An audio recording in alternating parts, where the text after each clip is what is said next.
Every week, the Payne family cuts straight to the real financial story. The one question, Bob, everyone's asking is, are we in an artificial intelligence bubble? You've been through boom and bust.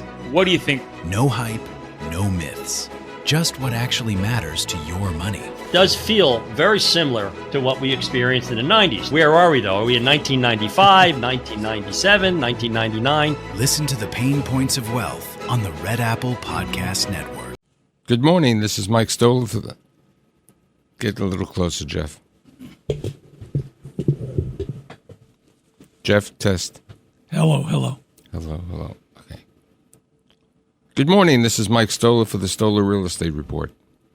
A new mayor, interesting times, rent freezes, limited money for affordable housing, conversions of residential, senior care. All of these areas are items that my friend Jeff Levine, who's been in business more than 45 years.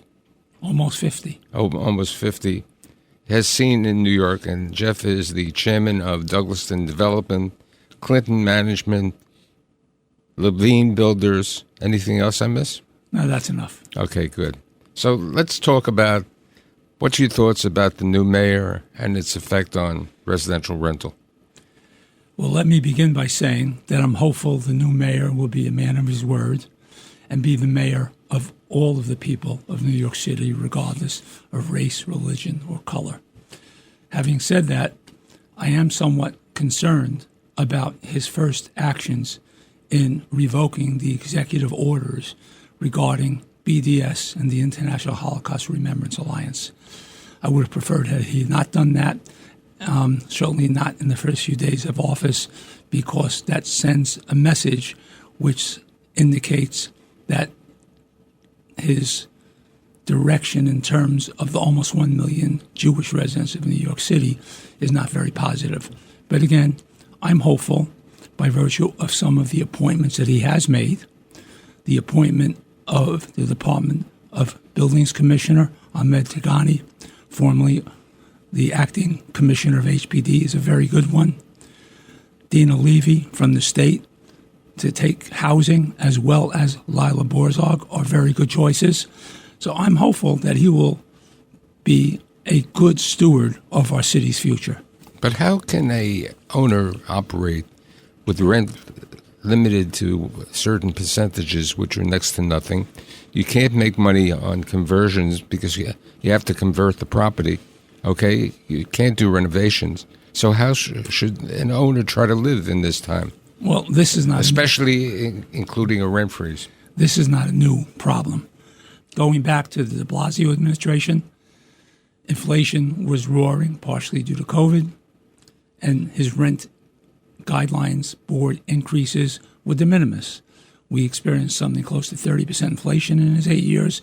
We only received somewhat 7% cumulatively of rent increases, and that put our existing housing stock in great jeopardy, causing failures of mortgage payment to lending institutions, and you're seeing foreclosures. The same thing is true for new construction. Our 421A affordable program, which precipitated a number of multifamily mixed-income buildings, expired going back to the days of 2018's midterm elections, when you saw both the state assembly and Senate become veto-proof majority controlled by the Democrats.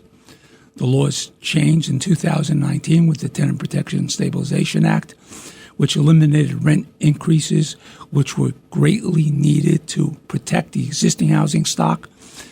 The lack of proper increases has caused many of these units to be warehoused, so to speak, because the economics to bring them back into service simply do not work.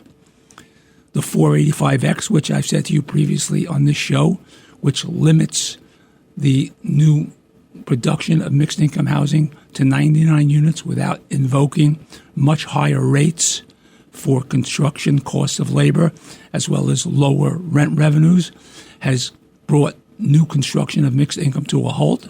I am hopeful that the powers that be will recognize that if you don't give us the capacity to build by either correcting the underlying tax structure, which punishes new construction with high tax rates of 28 to 30%, or by giving us a tax abatement program similar to the 421A affordable, which did facilitate new construction, coupled with the bank's willingness to lend, which requires lower rates, which it seems we're going that way, and confidence, which nobody has because of the underlying regulatory environment here in New York. So why are you developing?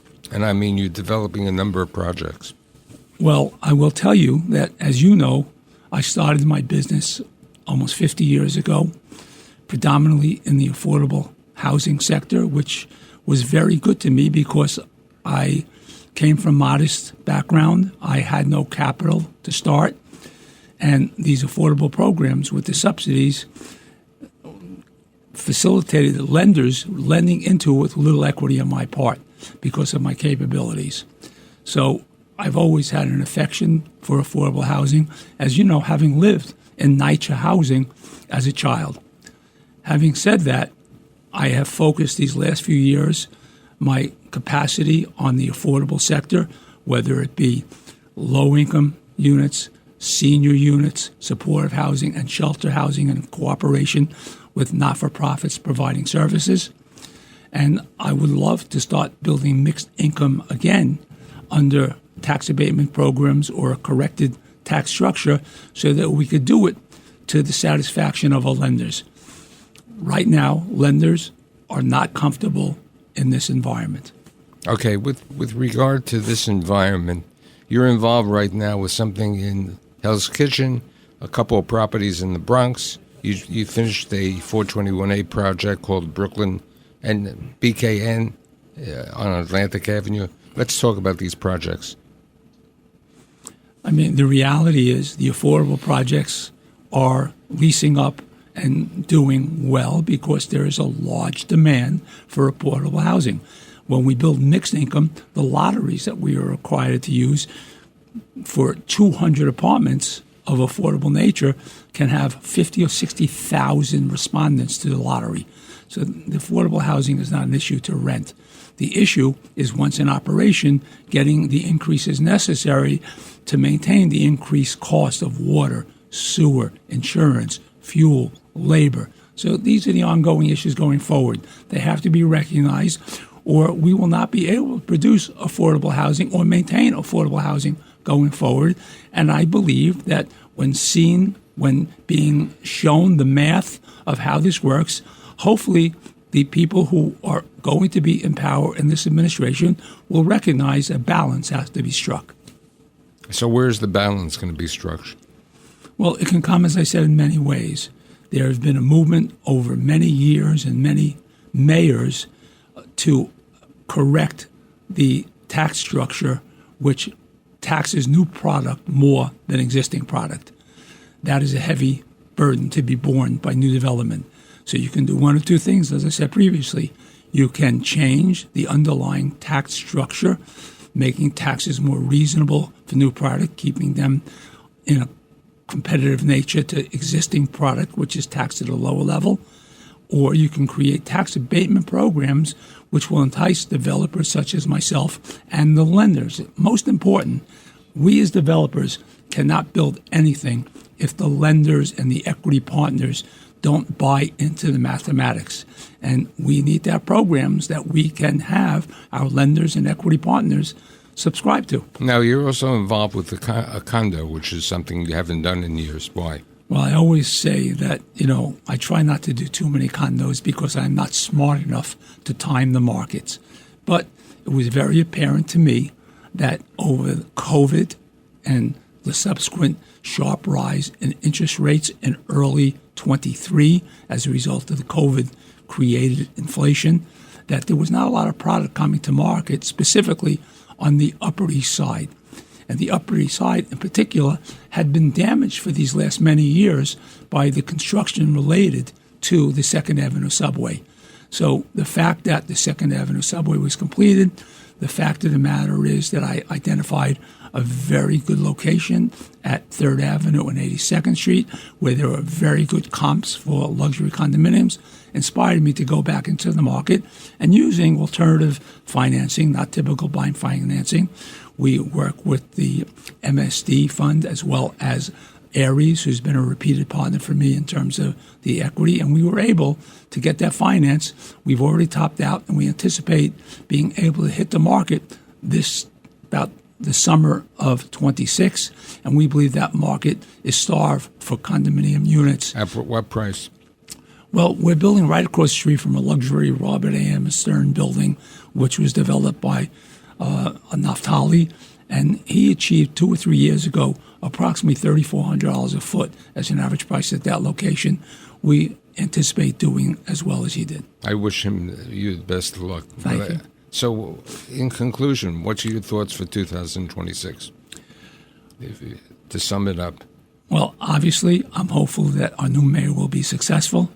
I'm hopeful that we will be given the tools necessary to continue to build mixed-income housing here in New York. But for the moment, my backlog is filled with affordable work, which is very rewarding to do because, as you know, as I said to you earlier, having lived in affordable housing, I know what a benefit it is for New York City. And I hope that New York City will continue to be the beacon for the next generation of people that it has been for my entire lifetime. I'd like to thank Jeffrey Levine for being here today. See you soon. Thank you very much. Every week, the Payne family cuts straight to the real financial story. The one question, Bob, everyone's asking is, are we in an artificial intelligence bubble? You've been through boom and bust. What do you think? No hype, no myths. Just what actually matters to your money. Does feel very similar to what we experienced in the 90s. Where are we, though? Are we in 1995, 1997, 1999? Listen to the Pain Points of Wealth on the Red Apple Podcast Network.